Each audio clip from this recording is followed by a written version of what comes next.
Hi guys, welcome back to the channel.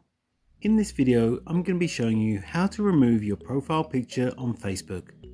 But before we do that, please don't forget to like this video and subscribe to my channel. Okay, so to be able to remove your profile picture on Facebook, first head over to the Facebook app on your mobile device. Next, tap on the three lines at the top right hand corner. And then next, tap on your name. Next, tap on your profile picture.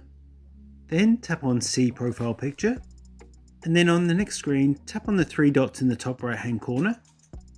Then on the next pop-up menu, tap on the option that says Delete Photo. Then after that, it will ask if you're sure you want to delete this photo.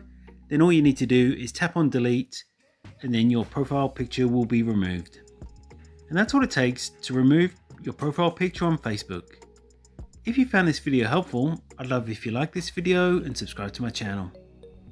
Thanks for watching.